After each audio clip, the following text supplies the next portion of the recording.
and national spokesperson of the EFF Students Command.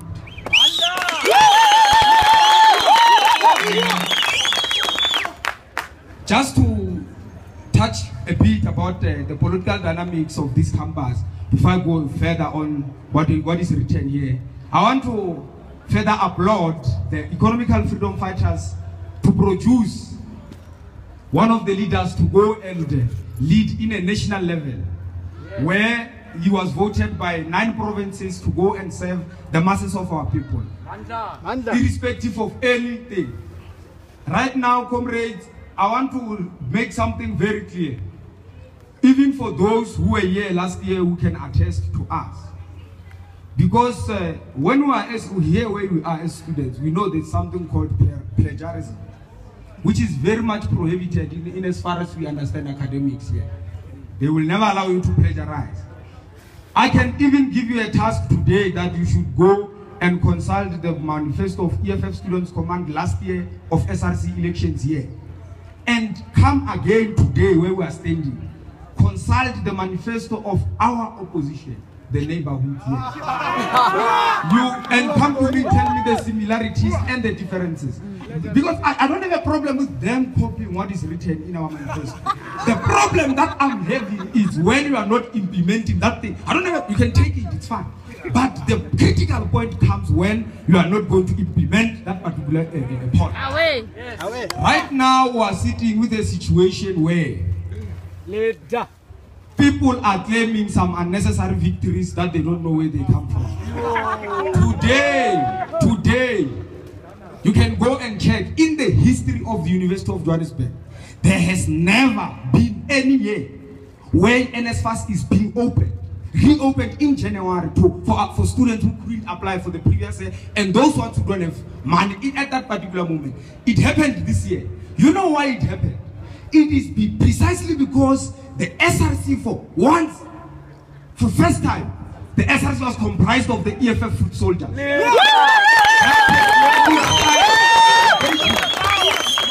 Their persuasive style of engagement. We don't go with Halabalu saying they're going to fight and fight. No, we engage constructively. We must be able to persuade the management so that they understand that whatever we're pushing, it's legit. You cannot come here and tell us that you are going to do this, you did that, while the very same organization you are presiding over has been in SRC for the past 10 years. The manifesto of EFF, you're going to hear it, my brother. It is very simple. I can even read it through my head because I didn't copy and paste.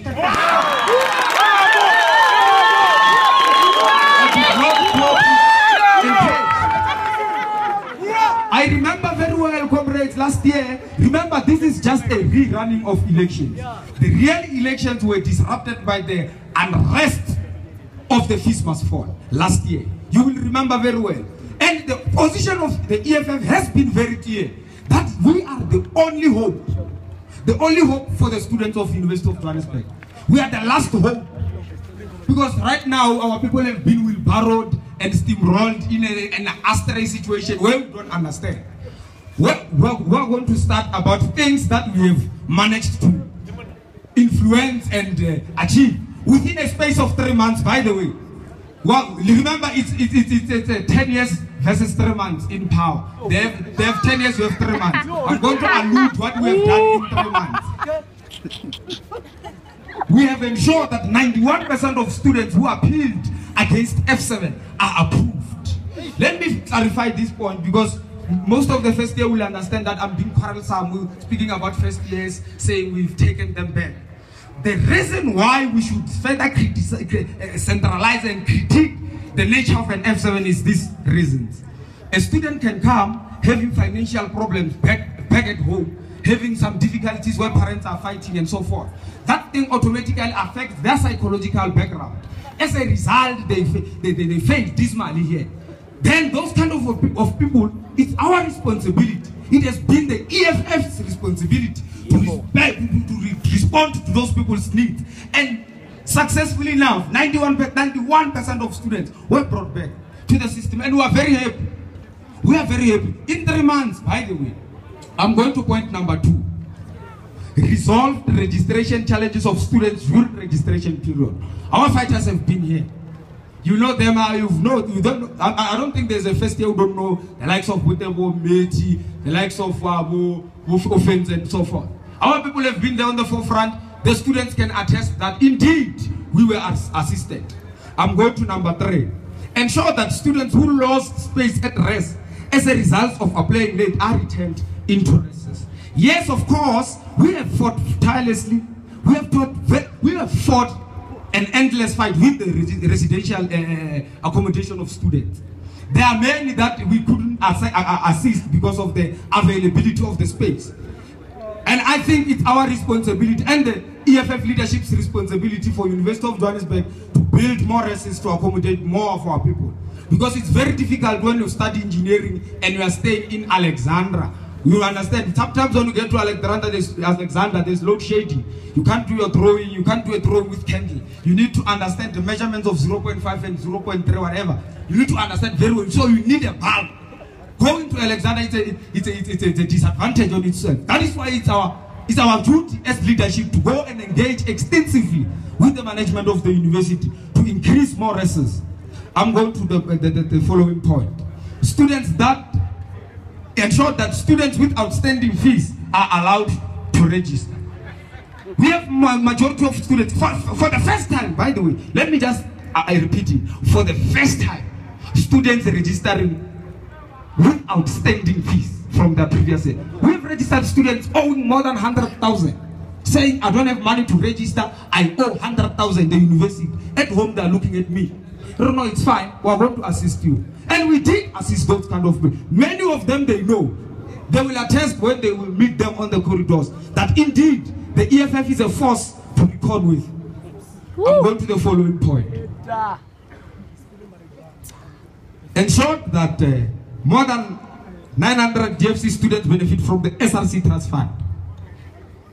More than 900 from DFC. I can just go back because I don't like to call people by names. However, I was being called by name, but as a national office bearer, I think I must be very strategic in terms of approach. What is happening is that the person who's coming here and labeling our names and so forth, he was the president of this institution last year. I mean, he comes here, you know, bold, here he's bold, right? You come in here, and try to claim the victories of Trust Fund this year while he couldn't do whatever he preached that he claimed that he achieved last year when he was president. Because majority of students went home because of when he was president, he signed ridiculous fee increments. Many of our students today are looking after cows because of the incumbent government of our opposition. It is a reality because we cannot sit and watch misjudgments happening there. Even with Trust Fund, they know. There are many of our students who are victims of buying a Trust Fund. How can you buy Trust Fund? They're leaders. They're the ones who go out. Say, no, if you are not a woman, I mean, if you are not a man, you need to buy or produce, you know, strategic bedroom politics. We have people like that who can come on the forth and attest. We have those people. But because right now we understand political dynamics and students as in general, we cannot come and, howl as if we don't have congent thinking capacity. Right now what is important is to outline the ideological perspective of the EFF student command here in the University of Johannesburg, particularly DFC campus. It is very important to vote, people. Number one, it is very important to vote irrespective of the party that you are voting for. The second question that you are going to is, who am I going to vote for? And where are you coming from when you ask yourself that question? You can only vote for people because of their persuasive style of engagement. You cannot vote for someone because he gave you a t-shirt. You cannot vote for someone because he gave you a scale of song. You cannot vote for someone because you saw them in groupie singing. No! You cannot. You should listen to the ideological perspective here. What are we pushing? He asked as the student. And that's the reason why I'm standing here in front of you. I'm going to move to the point that they failed and we have successfully did in 3 months. we ensured that GOG meal assistance, it benefits majority of our students. But I want to touch something about this GOG and moving forward from where we are as the organization. We don't think the GOG, the gift of the givers, by the way, I understand it assists majority of our people, but I think at some point we should go deeper into the health of the whole situation. You get my point? Because when you go there, let's say perhaps my Peter Gates, he's been declared as an underprivileged. You know, I apply for GOG, they accept me. By the way, they have on record with my affidavits and everything, saying this man, he's incapable of doing 1, 2, 3. So therefore, he deserves to get this food. Fine. Peter goes there. When he gets there, that particular day they're eating beef, and Peter is allergic to beef. By the way, that thing on its own, that day you are not going to eat. You are not going to eat. And by the way, we will find that in the morning, 9 o'clock when they were serving coffee, you were in class writing. Because there's no even variety of time that side. If you're not there at 4, then done. If you're not there in the morning by 9, then done. So we need to come up with a strategic approach. I mean, we are young people who should be able to think. Even our commander-in-chief, I think he have set a benchmark by even graduating. By the way, for the record, when you said I must graduate, we are invited to my graduation ceremony.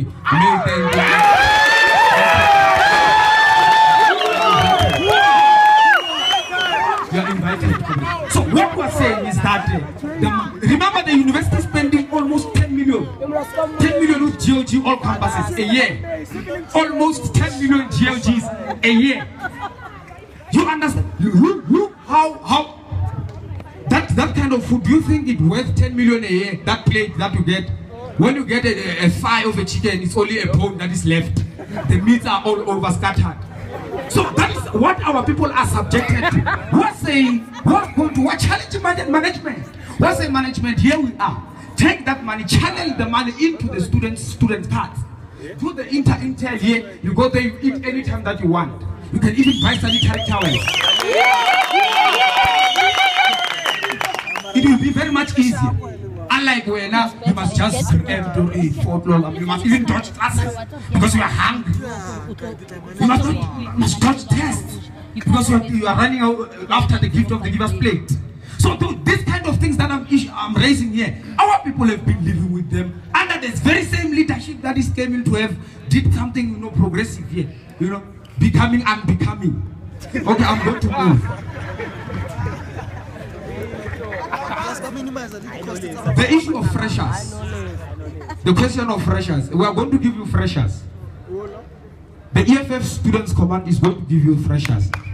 And the freshers that we give to students, the quality of freshers that we give to students, it's very meritorious and outstanding. I think if you have friends who are in VUT or perhaps University of Limpopo, they will tell you that we brought Caspar Nyovest and AKA to perform on the same stage and they paid nothing. Free entrance. So we don't believe that the money that were given for budget, as because you are given money there. The money that were given must be channeled strategically where it's going to be needed most. The issue of bashes is where you can go out as a governance of institution, approach any service provider, comrades. This is us, the leadership, who are saying, compensate us to host a certain event. They are going to do it. We've done it in this university, I'm telling you. They came, those comrades, and there was not even any single cent spent from the university's coffers. We have made sure that the money from the university channeled straight to 1 meal a day in Limpopo. There's something like, not gift, but a proper meal. You get with a drink, by the way. You get my point. Not always a drink. So the money gets channeled to where it matters most. Because we have majority in January, that's where SRC is important. Because you'll see many comrades coming with different stories and problems. And if you have such kind of money, it's very easy for you to assist those students who will be in that office at that particular moment. Comrades, allow me to move further to the EFF Student Command Election Manifesto, starting with academics. Because I believe we are here for academics, and we must not get that wrong. We are here for academics, comrades. The library must operate 24 hours. Printing allowance should be increased to at least 500 copies per student. No mid-exam, no to mid-exam F7. Yes. I think this one is much, maybe perhaps comrades would like to be engaged on it because I think it might be confusing. No mid-year F7. Why are we saying that? Number one, the University of Johannesburg, they don't have an intake in June. Which means if we are, the number that is here is occupying certain spaces here, and they get, you all get F7 in June. The university is not taking anyone to come fill up that space. As a result, we are just adding fuel to fire to the high level of unemployment in the country. We're just adding fuel to fire to the illiteracy that is continuing here in our concentration camps. So, it is very much important, comrades, to understand why are we saying the F7, that mid-year F7 exam should be scratched. Number two, the second reason, first semester, it's very short. Well, it's very short, you know, considering the fact that majority of our first years, you are just there, you still need to adapt, you still need to get used to it, you are still missing classes, you don't know where's G what, you still don't know how to log in on student portal, you still don't know how to check emails through university's portal, those kind of things, they affect. Because not all of us knows everything. I think that you must understand. And you must understand that we don't represent only you, we represent everyone. And everyone has their own problems. The issue of F7, it's very important, comrades. I mean, we must make sure that, and make it clear to you, that we must study as hard as possible to avoid that thing. Because even when we are assisting you, we are not saying it's going to be an easy task. It's going to be a very difficult thing to bring you back to the system. What you have to do is to avoid the whole thing. Make sure that you are clear. System, I'm going to continue with under academics, by the way. Systems of unrelated prerequisite subjects must fall. Saturday tests and exams must fall. There should be at least 2 days in between exams. I'm going to move to technology. I was on academics, let me move to technology. To show them that we're academics, you don't just go haphazard writing a manifesto. Number 2 is technology. The IPEC program should be expanded to all first years, not only NS first ones, to all first years. Because we believe that we are living in the 21st century. I mean, everything is digital now. You can even write your assignment on bed. You know, submit it quickly. That's what we want. 21st century. We're moving. E-books for all subjects as a substitute for these expensive books. Yes. Because you find that, you see how they operate, these people of books. They'll say, okay, there's strength 1. Here is the book, it's new one, everyone buys it. Next year, but it's strength 1, but they just change the page and change a picture there. Cover page. Just that, nothing. So they're even killing our black market of comrades who are having second-hand books. So we're saying, let them introduce e-books in all subjects. So that if now I don't feel like engaging on issues of buying there, I can easily go to e-book and download my books, study well there. With the iPad that will be given under the government of EFF, by the way. Unlimited, fast,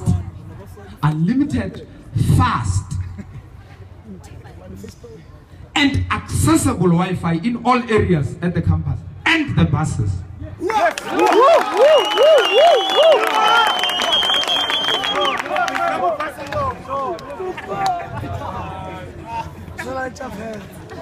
I'm moving to the third point. It's possible. Very possible. I'm moving to finance now.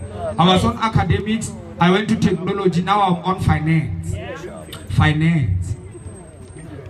No to financial exclusion. Yes. I've heard it is there in their manifesto. It's us who brought this question. And let me clarify it correctly why there should be no financial exclusion. What is financial exclusion? Financial exclusion, it can be when you are being denied to have your results. Your results are retained. That thing on its own is a financial exclusion. Why is it a financial exclusion? Where are you going to work? Which bursary are you going to get? Because when you approach Marian Roberts, they will say, Chief, okay, fine. We see your matric. We see that you've been in with UJ. Can we have your academic record? When you go to your academic record, it's excess, they are owing. That thing on it, they are isolating you from having that opportunity to get that bursary. Being a bazaar. Imagine being a bazaar of group 5.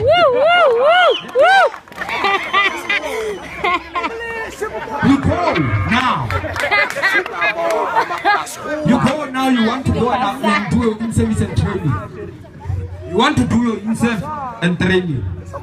You are still owing the university. Remember, your intention of doing in-service and training, you think maybe you can get enough money to come and pay the very same university you are owing. They're saying, no, Chief, you can't do in-service, you are still owing. Please. Because at the companies, they say, okay, fine. Why are you saying you need to do in-service? Where is your S3? I mean, where is it? You don't have it that time. It's not there. University is holding it here. Like this. So we are confronting that program directly as the EFF because we are fearless. The problem with these people, they confuse fearlessness and radicalism with violence.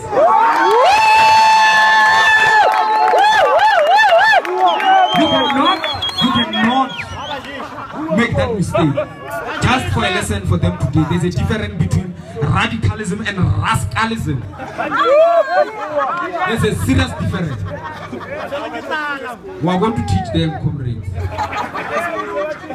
Students should apply once for NSFAS for the duration of their studies. Yes. So they should. Why must I apply? I apply. Okay, my first year, 2015, I apply. Okay, I'm saying my mom died. You see, all my parents died, I submit. Even next day, they expect me to apply. My parents are not going to come back. Like Jesus, like God. I've lost them, it's permanent. Why must I continue being harassed, going up and down with files, long queues and everything? Like death certificates now. So we apply once, I got admitted, then it's forever. Until I finish my studies.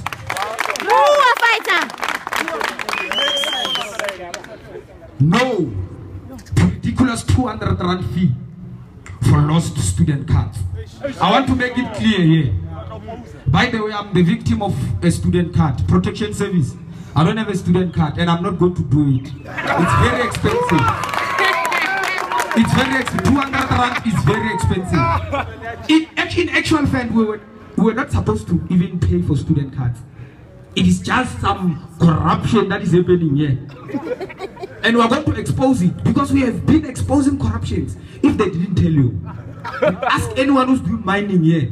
Anyone who's doing, ask them what we have done in that department. It's very solid now. We're going to produce best miners because there is no longer corruption. The EFF, by the way, they can attest even enemies. They can do that. I'm going to move. Societies and structures, their budget is very limited. We think the university should increase the budget of structures. Our structures cannot be operating with 6,000 for the past 8 years. What is happening? We should start asking ourselves. Let me move to transport and security. That is the fourth point. Point by point. There should be CCTV cameras in all areas around campus. I have had a pharmaceutical and frivolous engagement for the people saying their cameras here. There's nothing such, and we are on that spot to fight for those.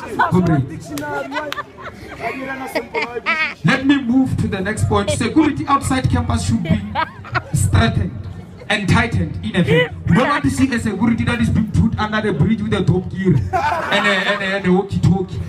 Like really that. Because when they are there, comrades, you must at least give them guns if that is necessary. Because when he's there and Manam be robbed, first thing he's going to be conscious with is his life first. Because there's nothing there that is holding. Don't kill. Oh, you can't tell me of them. Someone is holding a gun. That time you are holding a dog and a radio. It's not even connecting properly. King. You are king. You are king. You are finished. So the university on itself, they can attest to this comment. Currently the university is spending millions. It's spending millions on the bouncers that you see here around campus. Millions. And those bouncers, they are useless, basically. There's nothing they do tangible. Unlike them sitting there, you know, playing casino, maybe, you know, running around campus, going around. They got paid. This man cannot even get paid that bouncer. That bouncer cannot even get, that man is getting, in actual fact, they were supposed to get 1,500 daily. One man, 1.5 daily, but the university with this corruption, you know, they will always want to cut. The very same bouncers must be deployed in the streets here during the night so that we cannot be mad. They must leave campus and be deployed here. They are big enough, they can challenge them. I'm going to move to the next point. UJ should have its own buses. Because right now university is spending more than 14 million a year on these 14 buses. By the way, they're saying it's 14 buses. They're spending 14 million, which means every year the university is spending 40 million, 1 million each and every bus. 1 million. How much is a bus? Those ones who do understand it, mechanical engineers, how much is a bus? 800,000. 800,000. Is it? A bus, comrade. We're telling you, even the drivers themselves, they are not even paid properly. In that, imagine the university, you has to spend $1 million. I'm sure you know a small bus, those who go to a peak, there's this small bus of UJ. Even that bus is 1 million rand a year. We must tell you today, the university spending $1 million rand a year on that small bus is equivalent to the others. That's how corruption is being dealt with here. I'm going to move. Having our own buses is going to be very simple. Even weekends we'll be able to take those buses to malls, you know, in the hours. Go, you know, go to cinema.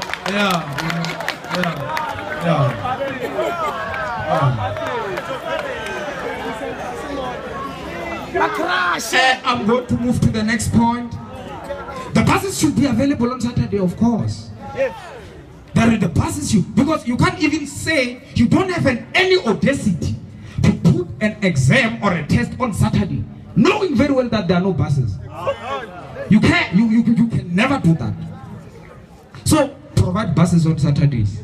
And by the way, even if you provide them, we are not going to ride on Saturdays.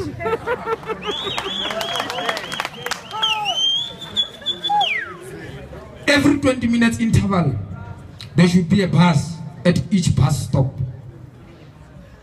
We have diagnosed some maladministration tendencies within the mega bus department. And I think it's very important that we report to you students because you are our own custodian. We don't report to our friends, we don't report to anyone, we report to you because we exist because of you. Mega bus, they're saying that they have 14 buses. Check on Fridays. You know why there's unhealthy queues on Fridays, especially at APK? The reason is because on Fridays the university and this mega bus lumpens, they rent our buses. You'll find out our bus went to KZN, transporting certain people. It's hired actually. They hire our own buses while they are supposed to be on duty. That's why you'll see that those queues at APK very stressful. When you look at it, you just want to collapse. They take those to the they're in Moria, but they took people to Moria, they took people to Northwest, what. On Fridays, you must check. And I want to challenge you that if you have time, just take a survey of number plates of the buses and count the number when they're busy rotating. They are not 14. We're being cheated here. And I think it's our responsibility to stand up because it's us who are getting late for tests. It's us who are getting late for classes. It's us who are being chased out of the class because we are late. We must stand and fight. We must stand and fight. We mean a psychological warfare. Those ones who don't understand.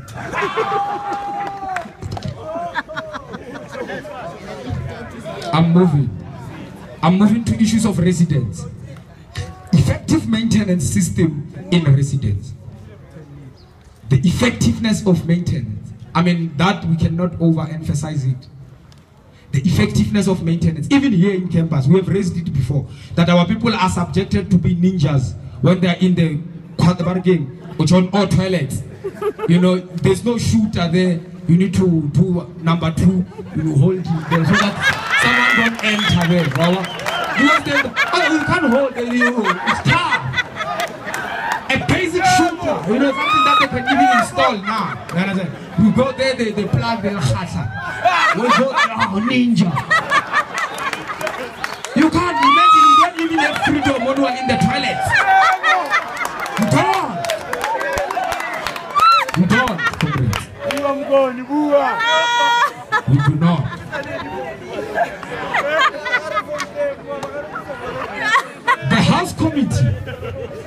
The House Committee should have full control of their budget. Yes. Those ones who are House Coms, they will understand the language. The House Committee must have full control of their budget, because if they don't have full control, they will be labeled as failures. You failed. Forgetting that the management has been very much stingy in terms of unleashing funds. And that is why you are elected as a House Corps. You are elected on the basis that you must go and take care of the house with that given budget. Now the budget, now they've been privatizing it, you know, it can't be. That is what we are going to challenge. And if there's any rest manager who want to come and stand before us, we are going to crush them.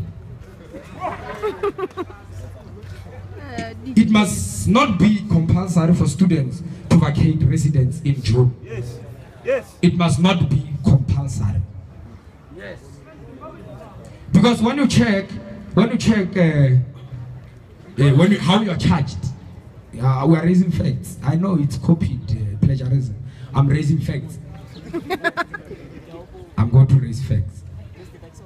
The reason why you have that figure of paying Robert Crest the whole year, they charge you June. They charge you fully. There's nothing that they cut June on your financial statement. They charge you. So how can you charge me and you remove me? But I'm still staying as I paid there. You can't just come with your unnecessary tactics. You know, I paid there, you know, and you are forcing me to go out. Chief, go. My own house. I paid. I think that must be very clear. If it's within your right to stay in that room, it will depend on your own prerogative to say, okay, fine, I think it's time to go home because it's cold in Joburg. You know, because winter can be quarrelsome. Yeah, but I'm going to move. Rent top up by external accommodation must fall. Yes. The rent top up by especially these reactionaries of Saratoga with their small rooms. They must never do that to our students. They must never, if they want to meet the full anarchy of us, they must do that. Because when you touch students, we're going to have a problem. When we don't have a problem insulting us, it's fine. Touch our students. Yes. Then we will confront you physically and otherwise.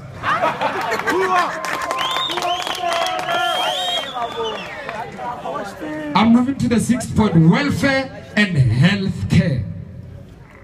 Meal assistance should be expanded to 3 dignified and nutritious meals per day. 3, I think we should note, comrades. 3, right? 3, dignified and nutritious. Not that thing. Nutritious, yeah? You must not sleep when after eating there, you know, in class. Because of the quality of the food. You should eat so that you are eager to even correct the lecture in class. No, leader, you are wrong. I think that thing should be. The way you are so, eating healthy. You get my point? Yes. Unlike sitting there or sleeping even in the stomach, there's some unnecessary contraventions. And, you see, it's a challenge. 3 meals dignified. How? Eat student cards. Not queue, because when it's raining, you are not going to eat. Raining massively. Where are you going to queue? With an umbrella. Or women, there's a man from Robin Crest, women and genies. You want a woman there. He's looking at you with an umbrella, heavy rain, waiting for gift. They're not going to take you serious. Another thing that this thing is, there's an onslaught, and I think we must avoid it. There's a serious onslaught here. We're from civil department. I'm with my friend, 2 of us. We're walking through past towards the parking, Genius parking there. It's 4 o'clock, the time of gift. Now I have a bazaar. I'm going to students and I'm going to engage on the issues of big gym. You understand? The man that I'm moving with, by the way, is here. He has no option but to go there to gift. So when I'm going there, he takes this direction. That thing on its own, it creates a serious rift amongst our black people. It creates a very serious rift. Because one will say, you see that man, you see, it's tough there. They judge you. Yeah, automatically you are dealt with, socially and otherwise. Yeah? You can't.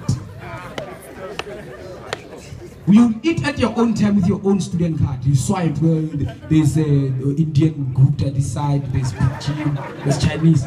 You just swipe anytime, and there's money there. The problem is, you know, gift. Do you know Gift of the Givers? Gift of the Givers is an NGO. This NGO is being ran by some lumpen proletariats and compradors. The very same people who are owning the likes of your Pick and Pay, that donating to NGO of the Gift of the Givers. They know, okay, we have 300 tons of chicken that is about to expire tomorrow. So the only way to cook it all, we're taking it there to gift. They come there with almost rotten things. They give our people. Our people, because we're desperate and hungry, eat. We must make sure that one day we take VC himself and come and taste the meals there. If they are saying it's nutritious, he must come and taste. We should give him from breakfast, even that nonsensical spaghetti of theirs. They should be able to do that. Because it's very important, comrades. We can never allow a University of Johannesburg to divide us. When you go to gift and I go to student center, that thing is a division. On its own, it's a division, and it's being perpetuated by the very same university. We must never allow that, comrades. We must never allow that. Whether you are in any party or not, you must never allow that. If they've promised you something to protect them, we are going to expose you. I'm moving.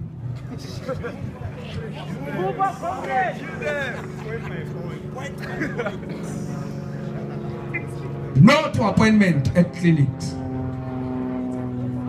No, you can't set up an appointment. I mean, an appointment. Eh? You are going to have a headache tomorrow. I think tomorrow I might have a headache. I know it's the 4th. Let me go there. Appointment for tomorrow. I mean, really. I think they should do better. They should be, even if it's another mechanism to try to control the population that will be coming there. But not appointment. If you can't say appointment, it's totally out of line. Thank you. I'm moving, by the way. Campus clinic must be capacitated to issue sick notes to ill students.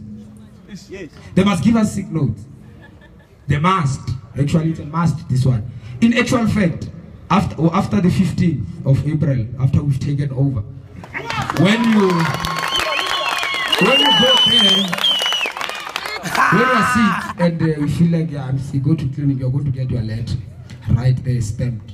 You give your lecture. We move forward. I'm moving. Toiletry must be provided to needy students. I think that is basic. That is happening to all over most of institutions, because as a national spokesperson, I know we have implemented that in WUSU, we have implemented that in DUT, it's being implemented in UL, it's being implemented in Cape Peninsula. So it's a program that is being overhauled all over the country, because sanitary towels are very much critical, comrades. I think we must agree to that. 24/7 ambulance on campus must be provided to attend to emergencies. Recently, at Robert Crest, we have lost a life of a student. You know, precisely because of the negligence of the university. The lift has not been working for like 3 weeks there. The man had problems, you know, and some, you know, previously diseases that, you know, you inherit from your parents and so forth. The man has had breathing problems. So for him to take stairs from ground floor to 11th floor every day, having that problem of asthma, you're committing a murder as a university. And that man indeed, he passed on. He left us. Through this maladministration and negligence of University of Management. These people here. Yeah. The men they came there when students revolted that it can't be. That's when they said, okay, fine, we'll bring this now. So someone must die first before you act. You are saying someone must lose a life. A family must lose a breadwinner. Because when I was sitting there playing Facebook the whole day when we are in office, you only attend to our issues when you hear sound of comrades chanting. That's the only time when you think of addressing the issue of students. I think as students, comrades, we must take this opportunity to make it a point that we educate even these elders, that if they do not listen to us, if they do not even particularly listen to the demands of students, they are going to experience problems. Because a lot of issues can be avoided. But the problem is the way the management approaches and engages on issues. They wouldn't listen to you. Coming with an email. They don't even read. They just put it aside. They don't even read. Yeah, it's embarrassing. You take it off. Let me move to social and sports. Let me move to social and sports, comrades. 7 cardinal pillars. I'm moving to the sports. Sports fun days to foster social cohesion. We don't have sports days here, DJ. We don't. What are we creating? What kind of an environment are we creating? What kind of a society are we creating without this kind of social engagement? Huh? You will suffer from depression because sometimes when you study, sometimes go out and refresh. Sports. We don't even have a facility here. For the past 10 years, the SRC that is being in charge, fighting this issue of the grounds and everything. Sports facilities here in DFC. It has never happened. Even today, we are expected to speak. It's the same thing that we have been fighting. They've been fighting for NSFAS to reopen. But when we entered, we made sure it happened.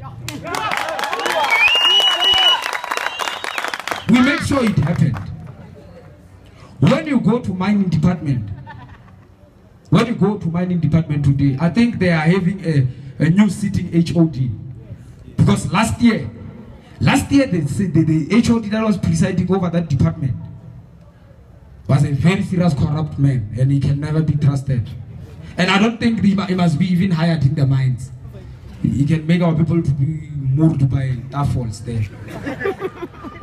What happens is that the students of PTech go right. They write their exam fine. They wrote. When people decide to go home, it's June holidays. They go home, fine, they're at home. They receive an email that you must come back and rewrite the exam that you wrote at that day, this particular day. Remember, students are not even given that room to even understand why must we rewrite, because we wrote. The argument of the university was that the exam is nullified on the basis that the paper had leaked. So our argument was that if the paper had leaked, and as it stands, you do not even have anyone, the perpetuator or anyone that might have been leaking that papers. Why do you allow students to go back and write? Because the very same person might be in the very same exam room with another leaking paper. First, find the perpetuator, and then we can deal with the other situations after. They came, we took it upon ourselves. We confronted them physically and otherwise, by the way. We went to them, it even went as far as the VC. It even went to an extent that some of us were taken out of this university forcefully by these bouncers, because we were fighting for the credibility of your qualification. Because right now, if any company can hear that in mining department or in University of Johannesburg there are papers that are being sold and leaking, who's going to hire you? Who is going to hire you with a lull and in a mum qualification? They can't. Well, we've been copying weight. They take, people from TUT and everywhere. So it was not only the problem in mining department. It was a problem that is coming in an umbrella approach, which means it affects all of us.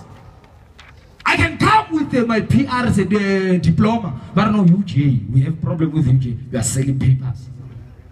We are selling papers. We can't take it. We fought. We stood while others sat down. While others selling their very own students and even their sisters within that particular department. We stood. We stood.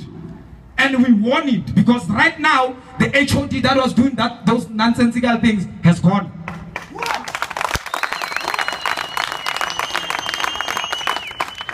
We must challenge things directly. We must not be able to be, intimidated by people, and as a result, we don't want to engage things directly. We must not be scared of engagement and a debate, because what is happening then and I think it's a national problem, national-wide problem, and we'll have a problem of not creating future responsible leaders. Right now, where I stand, if I was about to say, let me debate one of my opposition, for instance, there's no one who could stand confidently and say, the chief, come. Number one. Why? You know why? No. Do you know why? The reason is because previous generations that have been living, they were not creating a space where we can create proper leadership. They were not. It's our responsibility. When we check these people of EFF here, they are first years and second years here. Well, it's only two, experienced people, new people, young blood, people who are ready to sacrifice a lot of things in defense of our democracy and our freedom in this campus. Yeah. I know they will go around and campaign anti-us. I'll finish. They will go and campaign anti-us using the national politics, saying, no, these comrades are very disruptive in parliament, wara. Let me tell you something, and I want to warn you about something. I want to warn you about something that since the introduction of the EFF in South African politics, the political dynamics of the country have dismally changed. There's no young person who can tell us today that he doesn't understand anything about parliament. As particularly you who are here, you understand what is the role of parliament. Back then you wouldn't understand. You see people sitting, the way they speak it like they're singing a choir. When they clap hands at the same time. You don't understand. But now you get a vigorous engagement. And when we come with vigorous and rigorous engagement, they say we're anarchic, we're disruptive. When we're asking simple questions, today the highest court on the land has agreed with us that indeed the EFF was right. Yes. Indeed, the EFF was right. The highest court on the land, the highest court. By the way, it was our very own people who were fighting us that comrades, now you are making noise. Now today they are the ones who are writing on Facebook, yeah, Zuma must fall. It's there. Because they understand the importance of EFF today. Comrades, I'm going to conclude. And if you go back and check what Comrade Luther King have said, he said, at the end of this, we won't remember the noise of our enemies. We will remember the silence of our friends. Yes. We will remember the silence of our friends. Because you are there, you are quiet, you know how extensive and important the government of EFF is. You are there sitting. You know very well. There are many people who are like that, and I know many of you are here. Even some of you are even wearing yellow t-shirts. You know very well how important is this leftist force in our political landscape in South Africa. You know very well. It's our responsibility to preach it to everyone. Sizo funda ngengane